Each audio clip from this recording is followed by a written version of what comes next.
حضرت ابراہیم علیہ السلام کی عادت مبارکہ تھی کہ رات کا کھانا کبھی اکیلے نہیں کھاتے تھے، کسی نہ کسی کو ضرور مدعو فرما کر کھانا نوش فرماتے تھے۔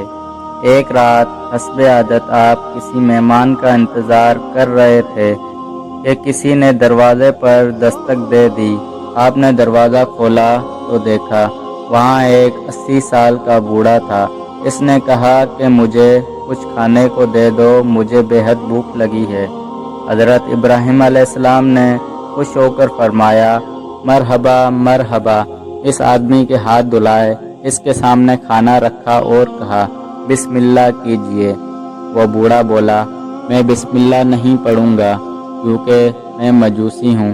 حضرت ابراہیم علیہ السلام نے غصے میں آ کر کہا، کھڑے ہو جاؤ، میں کسی مجوسی کے ساتھ کھانا پسند نہیں کرتا۔ وہ بوڑھا چلا گیا۔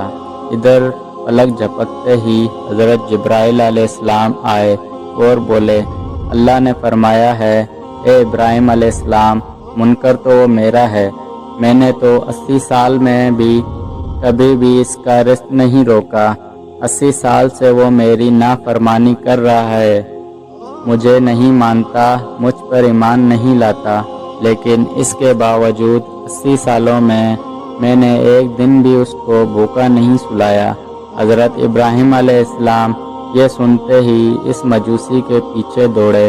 تھوڑی دور گئے تھے تو وہ مل گیا۔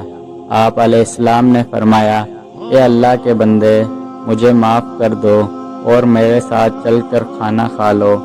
آپ کی وجہ سے اللہ مجھ سے سخت ناراض ہو گیا ہے۔ مجوسی بولا کہ کون اللہ؟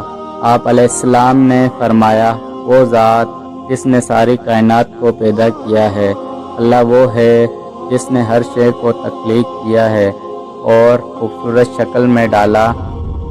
اللہ وہ ہے جو تمام مخلوقات کو رزق دیتا ہے، جس نے تجھے اور مجھے اب تک زندہ رکھا ہوا ہے۔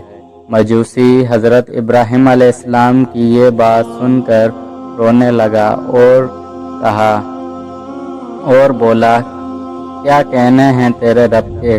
اے اللہ کے بندے، تیرے رب کا تو اخلاق بہت اعلیٰ اور عظیم ہے۔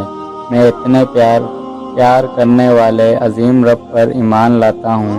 چنانچہ اس نے کلمہ پڑھا اور اللہ پر ایمان لے آیا۔ عزیز دوستوں، ہمیں نفرت گنہگار سے نہیں بلکہ اس کے گناہ سے کرنا چاہیے۔ جو کوئی بھی انسان کسی گناہ میں مبتلا ہو، ہمیں اس سے نفرت نہیں کرنی چاہیے بلکہ اس کے لیے ہدایت کی دعا کرنی چاہیے۔ اللہ ہم سب کو سمجھنے اور نیک اعمال کرنے کی توفیق عطا فرمائے۔ آمین یا رب العالمین۔